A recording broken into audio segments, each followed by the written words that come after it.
If you've ever heard that you're supposed to, quote, hold a client accountable, and you felt this dread in the pit of your stomach, I'm with you on that. Traditional, old school accountability coaching, it's heavy, it's masculine, and it's often very parental in its energy, and it has nothing to do with the kind of coaching that you want to be offering. You definitely do not want to be the one carrying the responsibility for your clients. But you do want to see them take action. And of course, you want them to achieve all of these incredible results that you know in your heart they're capable of. I'm Kendall. In today's episode, I'm sharing with you a fresh, innovative take on accountability, why you want to let it go, and what you want to include in your coaching instead so that clients do get results and the dynamic between you and your clients feels clean. I'm also going to share with you 4 key skills you need as a coach so that you can take a powerful stand for your client's success without feeling energetically burdened in any way. It's all here for you in this episode of the Money Coach School podcast. Let's dive in. Welcome to the Money Coach School podcast. To really excel at coaching women, you have to be skilled, confident, and even fearless at money coaching. If you're passionate about women holding genuine money power and love supporting women entrepreneurs, then this is the show for you. Now here's your host, money feminist Kendall Summerhawk. Hello, beautiful coaches. Here we are together. I am delighted to be here sharing space with you. I have been so super focused here behind the scenes, putting out my new free download, 31 coaching questions that work with every client. And if you've not downloaded this yet, oh my gosh, I so want to get this into your hands. I will put a link for it in the show notes. Plus, we've been really busy getting ready for a brand new free workshop starting next week as of the time of recording this podcast.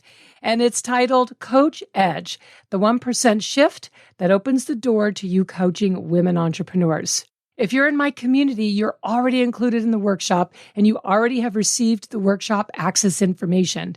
And if you're not in my community, just go ahead and download that 31 questions free download and you will be in my community. We are doing so many new things this first quarter of the year. New free downloads, new workshops, new ways of approaching my marketing, new trainings that I've already created, like the Mastering Money Conversations, which, yes, I will link to in the show notes.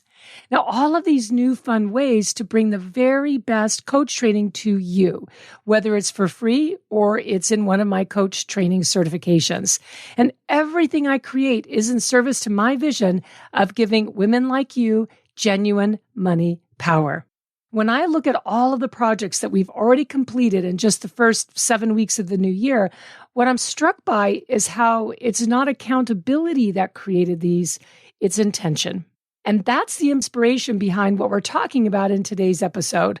We're talking today about accountability because I see so many coaches get this wrong. And getting it wrong leads to creating a really messed up dynamic between you and your clients. It creates energetic heaviness, which can unconsciously prevent you from stepping fully into expanding your business. And getting accountability wrong will definitely keep you from elevating your coaching into that light, effortless, lovely, connected feeling that you want. Now, in full transparency, I can share that as a client, I often love accountability. I love knowing exactly what I've declared I'm going to do. I love having a witness for my progress, and I love celebrating micro milestones every step of the way. But as a coach, I do not love accountability at all. I don't want to feel like a nag. I don't want to feel like a parent. I am not my client's keeper.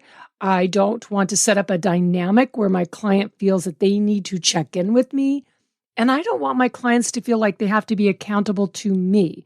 That's a form of pedestaling, which is a different topic for a different day. Let's just say that I don't want my client to put me on a pedestal because that is going to ultimately backfire. And traditional old school accountability coaching does just that. So given that I had this love-hate relationship with accountability, and given that I teach women how to be incredible, powerful, masterful coaches, of course, I had to create a different approach to accountability. And I created a different strategy for how to coach my clients to take the steps that they need to take without putting me in the position of being the guardian of their actions. I am not the guardian of their actions. They are. I am here to hold them as powerful no matter what. And I am the champion of their vision, which means I'm holding their vision front and center for them, and I'm coaching them on achieving it. So let's dive in and take a closer look at number one, what accountability actually is. Number two, accountability and your role as a coach for women entrepreneurs. And then I'm going to give you 4 specific skills that you need as a coach in order to create results with clients without being sucked into the messy dynamic of accountability. All right, number one, what accountability is. This is actually really simple. Accountability is the acceptance of responsibility. And that, my beautiful soul, is for your client to do, not you. Ownership of achieving results is always with the client. And that's why your role is not to, quote, hold someone accountable. That's parental. They're not giving their power away to you as their coach or to anyone else. They are owning their power by honoring their word to themselves. Because without that, there's going to be incompletion, and energetically, incompletion creates a lack of self-trust and overwhelm. So when done well, accountability works because your client feels that self-worth and self-trust. They feel ownership of their experience. They feel empowered, and they get things done towards that vision they have for themselves and what they want. Okay, so accountability is the acceptance of responsibility, and that's your client role, which means, number two, your role in the accountability equation. So if you look under the surface at what accountability is, which is what I did. I looked under the surface and said, what is this really about? And what I discovered is that really it's someone desiring a witness to them being on their path of achieving what they want. It's someone being a witness to what the client is thinking, taking action on, and believing about that result that they want.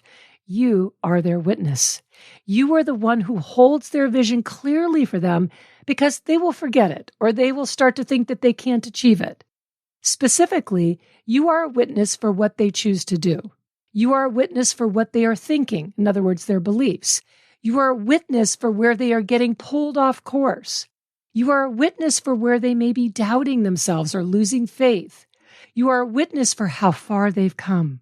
You are a witness for the micro milestones they've achieved. You are a witness for when they cross the finish line.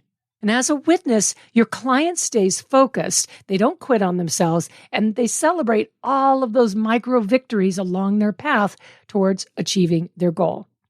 So you're asking your clients to do things that are new for them. That's the basis of coaching, right?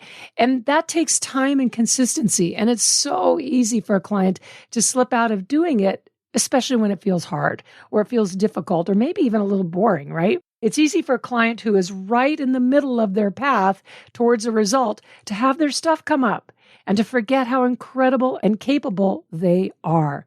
Your role as a coach is to coach them through that. Now, no one wants to babysit clients, and you definitely do not want clients who need constant handholding. But follow through, it doesn't happen by chance. It happens when you are that powerful witness for your client.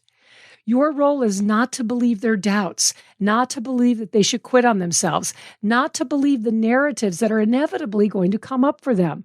You're a coach. You stand for your client's success.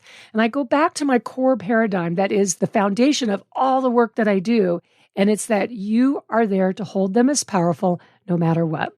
So for example, let's say you're coaching women entrepreneurs, which is the best niche on the entire planet and what my certification trainings focus on giving you the skills to do. So yes, I'm a little biased. So you're coaching a woman entrepreneur and you have these amazing coaching sessions. Your clients are lit up, they're super thankful, but they don't do the work. They don't follow through. They let things get in their way. And then you think it's you who failed them. Trust me, you did not fail them.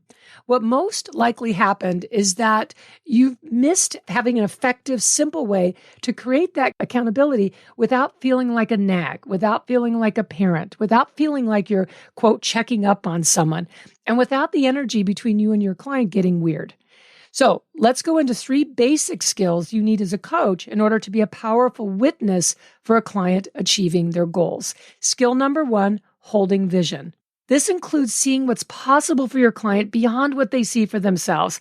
And honestly, this is one of the most exciting and fulfilling reasons why you coach, right? I mean, this is the piece of coaching I absolutely adore. Holding vision can also mean holding their vision for them when they've let it lapse a bit because they're right in the middle of it and it can be hard to see it for themselves. They just lose sight, that's all. Skill number 2, I talk about this all of the time, passionate detachment. And this is caring deeply about your clients, that's the passionate part, and giving them the space to grow and the space to create results in a way that's ultimately best for them. That's the detachment part. So passionate detachment is about you not overly taking responsibility for a client. Remember that you own your coaching, they own their results. All right? Skill number 3, using a coaching methodology so that you stay coaching and not slip into parenting or nagging or whatever. Now, the method that I teach, the methodology I teach inside of certification is my courageous coaching method. Now, let me give you an example because I know you love examples. With old school style accountability, you'll likely end up asking these flat, boring parental kinds of questions like, what did you get done this week towards your goal? Oh my God, that's just a sad question to ask. So instead, you want to presence their vision, presence their goal, then ask questions that help cement their self-concept and beliefs about their ability to reach that goal. So for example, let's say I'm coaching a woman entrepreneur, and let's say we're coaching on boundaries and clearing up money leaks in her business. So instead of just asking her what she got done, which is not what I'm going to ask, I'm going to say to her something like, I know your vision for your business is that you feel really good about the boundaries that you've created for handling client issues, and that your key goal towards that vision is to clean up the boundaries with 3 specific clients so that you're creating all that space you want and so that your business feels easier to run. So tell me all about what boundaries you created with these 3 clients and how are you feeling about that now? Now, this is a much more open-ended way of asking how to go. If my client tells me she didn't even have a conversation with any of her 3 problem clients, then we're going to coach on that, but not from a place of why not. Instead, I'm going to coach from a place of her self-concept that, yes, she is someone who can have those tough conversations because that's part of her achieving her vision. And that leads me to skill number 4, aligning a client's actions with their vision. So this is instead of asking what they want to be accountable for. So I don't ask, what do you want to be accountable for? Which I used to ask in the early days of my coaching. And every time that question crossed my lips, I felt awful. It felt so parental. It had this very overseeing type of energy to it. I just would think, why am I asking this question? This question is awful. And that's part of when I changed my methodology here. So I'm going to coach my client to create action steps and then reflect those actions back to them. So for example, let's take that client example from a moment ago. We would have been coaching on why creating clear boundaries is important to her. Then I'm going to link her reasons to her self-concept by reflecting back to her. And the structure for how I reflect that back is going to sound like this. As someone who has clear boundaries with her clients. So in this example, it would be, as someone who has clear boundaries with her clients, are there any clients that you have right now that you don't have those clear boundaries with? My client is going to tell me she has that issue, of course, and then I can easily and elegantly coach her as an action step what she wants to do to clear up those boundaries. It's simple, it's easy, it's elegant coaching that leaves the client feeling powerful, aligned, and brave. Learning how to create accountability from the perspective of witnessing, not parenting, is just one of the dozens and dozens of coaching skills that you learn inside of certification. So to wrap up, you need to know how to coach your client to align their actions with their vision and goals. This is you creating accountability with your client, not for your client. If you're ever feeling energetically heavy or it's caretaking or parental when checking in with a client, that is a sure sign that you've slipped into old school accountability coaching, which is not what women in today's climate want, and it is not what elevates you or elevates your coaching. Think of yourself as a witness. Stay in passionate detachment and coach on aligning your client's actions with their vision. And then, guess what? Accountability, it will take care of itself. Now, if you're looking for inspiration, be sure to check out that new free download that I have for you, 31 coaching questions that work with every client. And I've gone ahead and put a link for it in the show notes. Inside this download, it is not just a random list of questions. I actually outlined for you 4 distinct styles of coaching questions and why each works exceptionally well to create all that transformation you desire for your clients. All right. As always, I am so honored to share space with you here inside this episode. And if you feel inspired to leave a 5-star review, that would mean the world to me. All right. Thank you, my beautiful coach. Have a fantastic week as a coach, and I will see you next week in our next episode. Thank you so much for tuning into this week's episode of the Money Coach School podcast. If you enjoyed this podcast, make sure you follow so you never miss an episode. Also, I would so love and appreciate if you would leave a 5-star review. Your review supports women just like you in discovering all of the juicy tips and insights I'm sharing here on how to coach women on money. And if you want to learn how to excel at coaching women on money, definitely go to kendallsummerhawk.com and check out the wealth of money coach trainings that we have for you. Thanks so much for being part of this money coaching movement and for tuning into the show every week.